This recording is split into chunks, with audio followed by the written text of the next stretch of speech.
seeing that we are starting to expropriate now. Ne? There was a guy a few weeks ago who drilled down into Gautrain and caused a lot of damage. Just a question. Should we expropriate his land? Because clearly he's not responsible. Ladies and gentlemen, welcome back to another episode of the On the Country podcast. Am I allowed to swear here? In Sweden. Yeah, I know we said let's not blame the government. It's just sad when we start them becoming indoctrinated. Your view on me.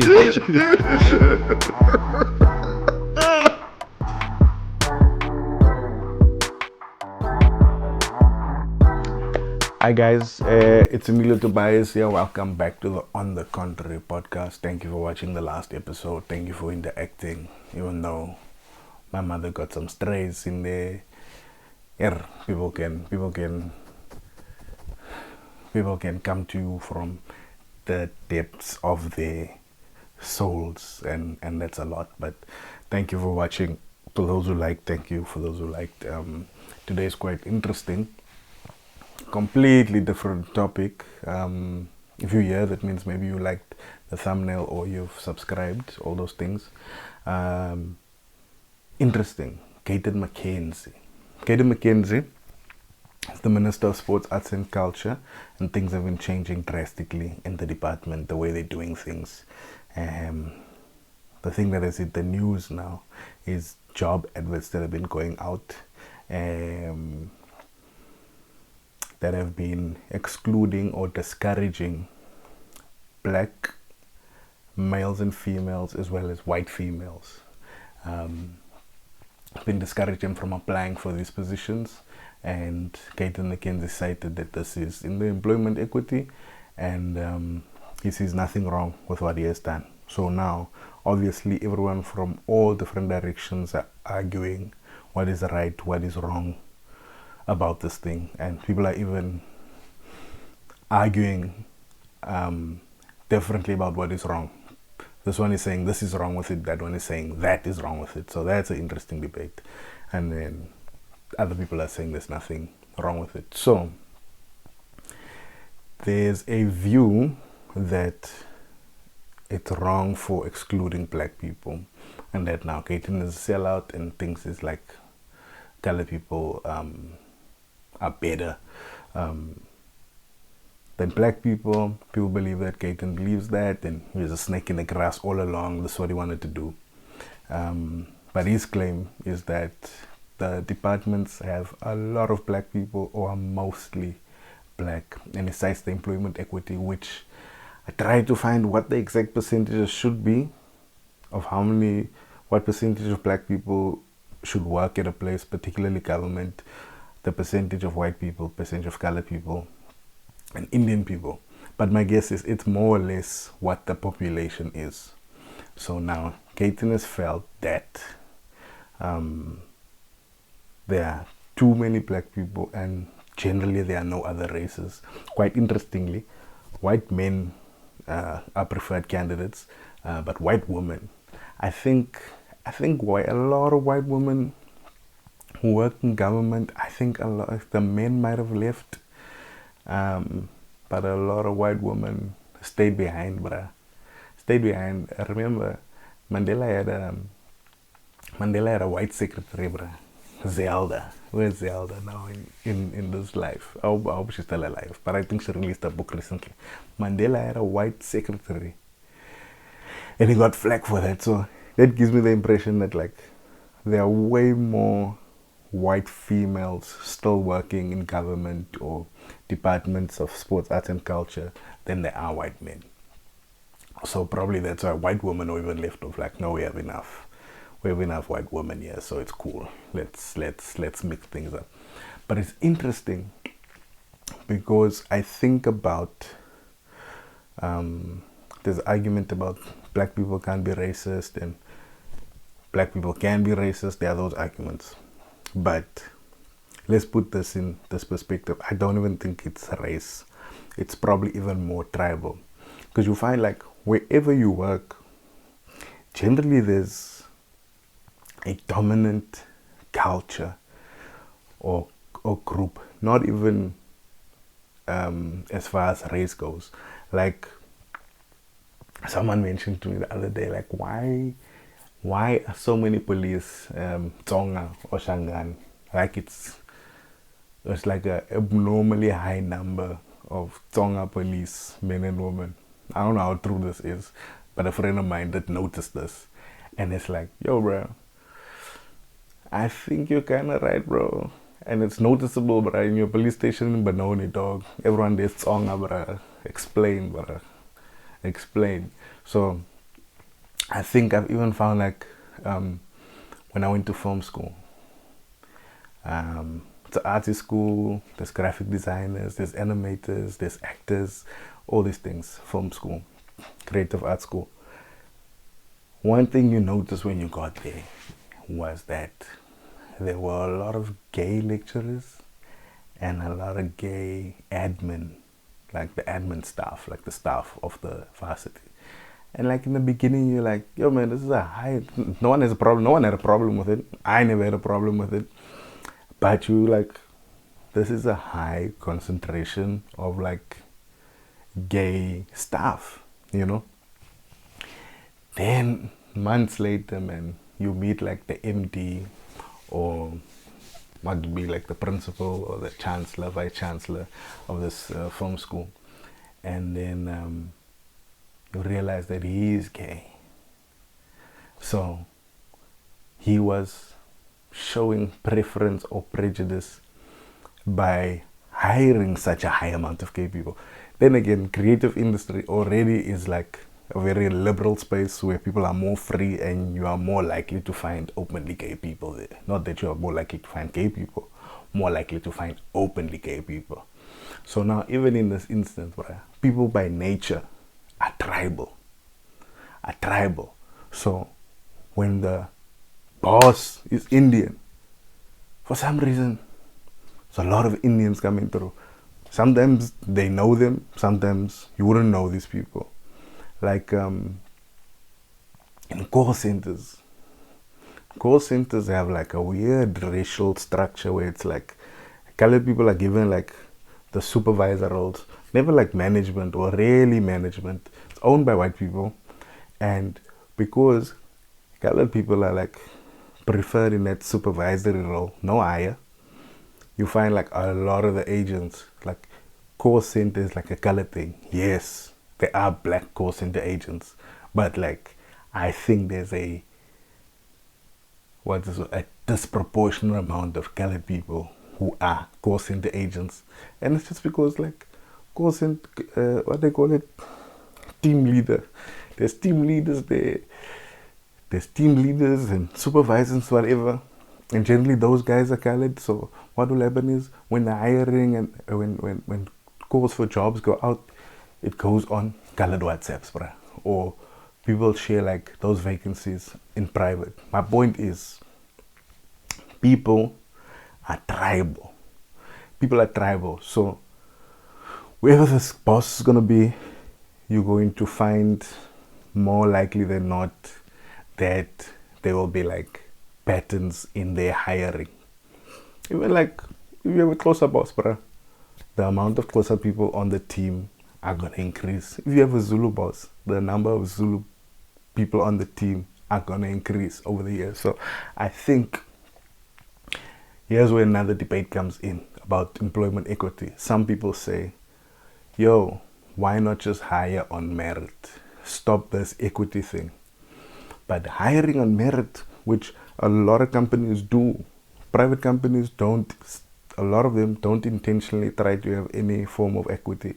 But when you are left alone to just employ on merit, and then like, it's glaring, bro.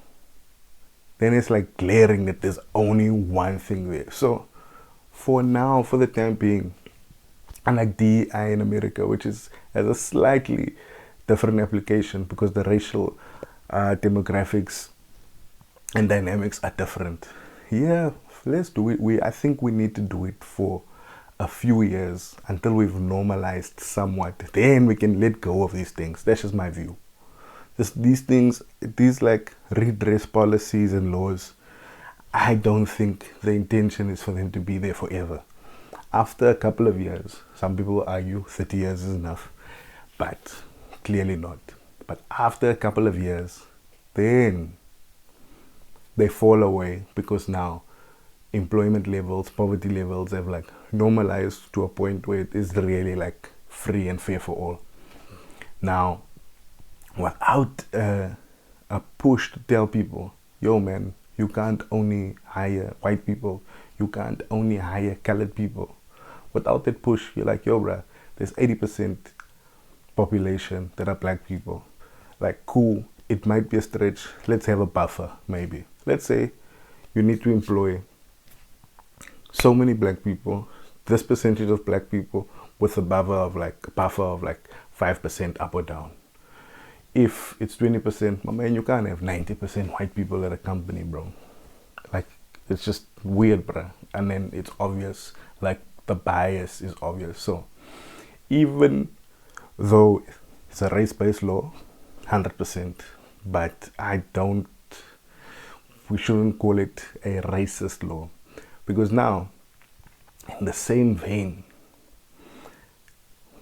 when we talk about black people can't be racist, and maybe it's not racism, maybe it's prejudice, but if you're gonna have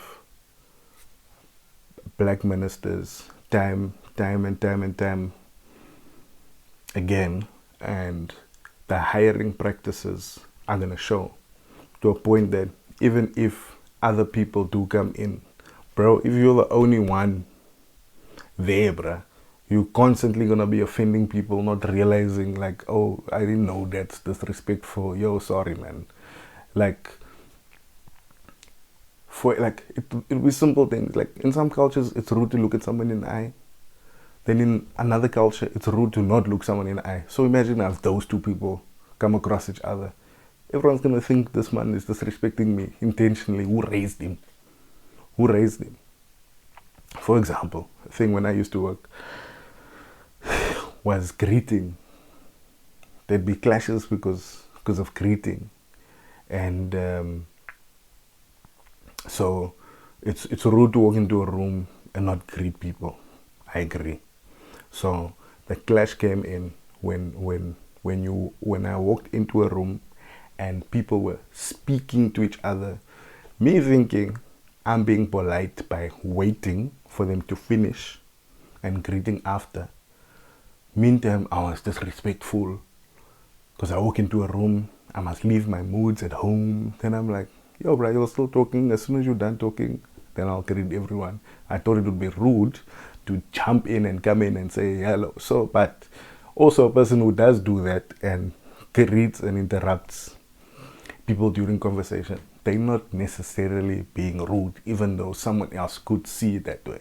So when you create an homogeneous profile of your employees, it's going to be very difficult for one or two who are toughening it out in that space, which my guess is what certain departments have become, where black people are in power. And you find even, it's not even just black people, it's like petty people hire petty people, Sutu people hire Sutu people, vendor people hire vendor people, mostly, or generally speaking. So now, if now we have this thing that guides us on more or less what our numbers needs to be, let's stick to it, bro. That's my view. Let's stick to it. If we say 80% black or 70 to 80% black, let's stick to it, bro. It's not a good idea to have 100% if we are preaching this thing of diversity is good. Diversity is growth. Diversity is found to be, what's this word? Diversity is found to be beneficial more than an homogeneous or like a single group coming together. So I think even like as far as GNU goes, the diversity in the GNU, not necessarily racial diversity, but diversity of ideas, diversity of approaches, diversities of all those things, is the thing that will make the best of each of those perspectives come out. You can't be in power for 30 years and have majority the whole time and expect innovation or new thinking to come out of there. It's simply not a thing. I tried to look for, okay, I don't see anything here. I tried to look for what the percentages should be, but it's difficult. In fact, they just tell you what the stats are for the previous year. But anyway, I think Gayton must continue with that, and everyone else should also do it, man. Like, just hire different people, like, accept that we are biased people. Or we definitely are biased people, not just black people, everyone. And that's the thing about Mandela saying he's against white domination, against black domination, because eventually this will happen with any group. We've seen it. Just because you were oppressed 50 years ago, 100 years ago, doesn't mean you can't become an oppressor. And this is slightly hinting on Gaza, Middle East situation. Like, just because you were oppressed and persecuted 100 years ago does not mean that when situations change, you are not capable of doing similar harms to the world. Do you know what I mean? So, just because black people, people of color, have been victims of oppression, colonialism, apartheid, all those things, does not mean we are not capable of doing the same to our former oppressors, so to speak. Because this thing is painful and people act on feelings, people act with their feelings. So it's easy to act out of emotion, and for this thing to start becoming like a vengeful thing when that was never the goal. I think the decision was taken that we're not after revenge. Let's work on redress, and we can argue on redress, but no one that I know is after revenge. And I think everyone should know that. It's not revenge, bruh. Trying to get different races in is not revenge on black people or taking jobs away from black people. We're all suffering, though. We're all. So 20%, 80% black, 20% other, cool. And even in the black, bruh, like, let's try maybe let no amongst that 80%. Now let's make that 80% 100%. You can't have 50% Zulu in there or 50% Sutu in there. Yeah, let's mix it up, bro. 15% here, 20% there, 10% here, 12% here. Let's mix it up like that. I think it will be better for everybody. Not reacting to a video today, but yeah. Another interesting thing, Cyril Ramaphosa, His Excellency the President. Dope thing. I think it's even like dope PR. One thing, Cyril came out and complained directly to the mayor of Johannesburg and uttered his disappointment, but I think it might have been the other way around, where the mayor reached out to the executive or to not the governor, the premier, to seek help and intervention. And then Cyril came and said, yes, indeed, I agree that this is bad. But what's interesting about this political play is that Joburg's been like this for a while, especially after Herman Mashaba left. That's when Joburg started going down, and it was always other political parties running it. So it's interesting that it's coming out now while it's ANC, and you find that maybe he's been wanting to intervene the entire time, but it's is bad practice for a president to get involved in provincial politics and local politics, especially on the face of it. Yeah, on the back end, you never know what's happening. But it's interesting that Cyril is now saying, boom, we're jumping in. Home is looking bad. Dada Morero's looking bad. But yeah, man, hopefully it's like a worthy sacrifice of a reputation for the city to come nice. Then, the PR move is to say, yo guys, we just signed a new bill called the Expropriation Act. Use it to your advantage. They are hijacked buildings. These people, the owners of the buildings, have left. They don't know what to do with it. Don't have the means to reclaim the buildings and restore it. So the buildings have no worth to them. So let's expropriate that. Interesting. Let's expropriate that. Not farms. We're in the city, dog. Not farms. The Expropriation Act is not about farms. Farms is a big thing, but it's not about farms. At least on face value, yeah, you can always talk about the intent of someone, what a fish paste. But let's expropriate the hijacked buildings and take it back. I was like, okay, cool. That's a good one. I don't think anyone has argued yet to say, no, you can't expropriate those buildings. It's not a good idea. And you must expropriate them with no compensation, so that you can run the thing down. Those guys left, man. We also Jerusalem of how they hijacked this building. Now, I think that movie might have inspired a lot of people and showed them a gap in the market to go into the hijacking building business. But it's crazy. It's crazy. Now I was thinking,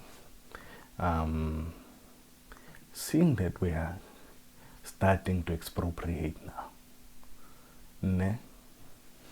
There was a guy a few weeks ago who drilled down into Gautrain and caused a lot of damage. Just a question. Should we expropriate his land? Because clearly he's not responsible. We don't know his race. But he has drilled down, shows he can't take care of this thing. There are things and ways to do things where now you are drilling in to the Gautrain track.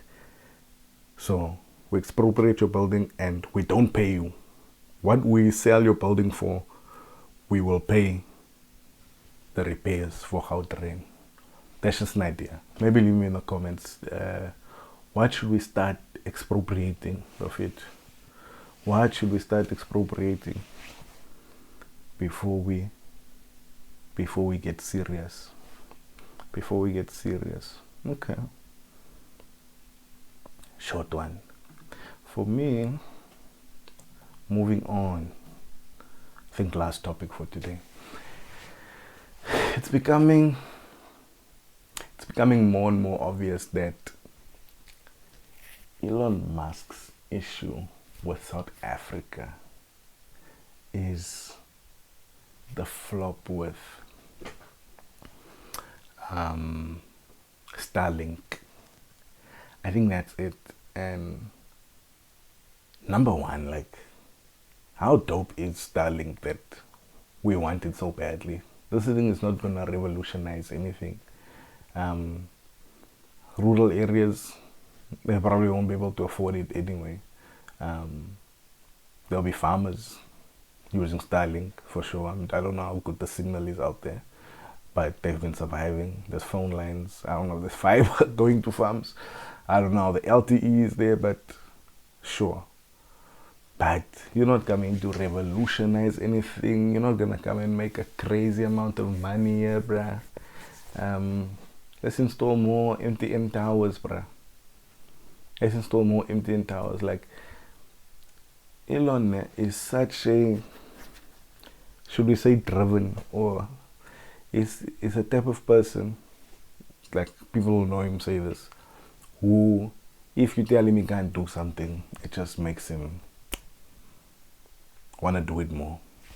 if you offend him and don't acknowledge that he's like the smartest person in the world and or the richest person in the world, then there's issues. For example, this guy used to be like big time Democrat. He used to pay and fund all these things until one day Joe Biden had a White House convention with all the electric car manufacturers, and they mistakenly or for some reason did not invite Elon, where it sold the most amount of electric cars than all of those people they combined all of those people. Apparently they had sold like 7 electric cars. At that point he had sold 1 million Teslas and whatever. Very offended by that. His left ideology started crumbling from there, and the things that the right were talking about was starting to make more sense to him. So this thing is all about Starlink, and my thing is like, I don't think talking about equity again, you don't have to sell your company to black people. That's not the only measure. You get points for committing to learnership development programs. You get points for doing CSI. You get points for developing and employing black management in the company. Those are all things that don't require you to sell your company. I think you can even set up incentive schemes on the performance and the profits of a company that will assist you in increasing those your PEE level. So you don't have to sell equity in your company. That's one of the ways to get those points. But you can do CSI projects, you can do outreach programs, you can do skills development in your space, and to underprivileged things. Microsoft is doing those types of things, like go into a township and build a school for gifted black kids, or do a school in a township for gifted kids from underprivileged backgrounds. Bro, let that just match whatever, bruh. Then you can take the rest of the money, bruh. It's not about just selling your company to a black person, or because generally what they'll do is you set up a separate company and 30% of that is the one thing that will go. Not like, no one's asking for 30% of Starlink in its totality. So anyway, so it's just tricky. Maybe it's a principle thing on their side, on his side. It's a principle thing, and maybe he wishes to do those CSI things out of his own instead of being mandated to do that. But anyway, that's that. This was a rant. Back to the original format. We used to do interviews. First it was one-on-one like this, and then at some point I did interviews, and now we're back to this format, and I think we'll probably go back and forth within this format. One of the guests on this podcast before, Ebenhazer Dibakwane, has passed away. Talented young comedian. He's younger than me in years, but he was my groot man in comedy. So blessings to his family, condolences to the industry and his family.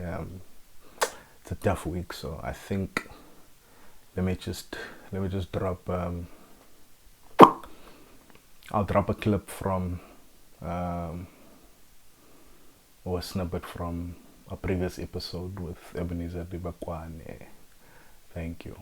Been three-dimensional, not lately maybe, Been trying, but there yeah. hasn't been three-dimensional black characters where like this In nigga classic steals, movies, yeah. this nigga steals, this guy is a gangbanger, but we haven't taken time to see like what leads to that type of thing. So that's why we are closed off to the thing, and maybe that's another reason why representation is important. Yeah. It's for the other people. Yeah.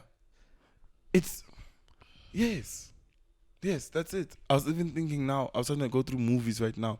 I'm like, even in movies like Fast and the Furious, Damien, Who's Damien? I don't know what the name is. What's his real name? Vin Diesel. Vin Diesel's character. Vin Diesel's Dom. character, Dom. I'm not even a Fast and Furious person. I don't know why I just chose a name. Dom. He has 3 dimensions too. Tyrese and Ludacris are just thieves. Those guys used to steal DVD players, bro. Yeah, I'm trying to say. From trucks. Am I making sense? Am I making Yeah. sense that those guys are just thieves? He has like a family. He's a person. Yeah. Him and his girlfriend are but those 2 blacks are just fucking. Do you think white people see Vin Diesel as white and black people see Vin Diesel as black? I think black people see Vin Diesel as blacker than white, and white people see Vin Diesel as whiter than black. So each of us have like Yeah, it's closer to us than that fucking Satan shit over there. Like, he's not white. What is he? I don't give a shit. We like he's not white. I think he's like Spanish or something. Ladies and gentlemen, welcome back to another episode of the Undertone podcast. Am I allowed to swear there? In Sweden. Yeah, I know we said let's not blame the government. It's just sad when we start them becoming indoctrinated. Your view on me.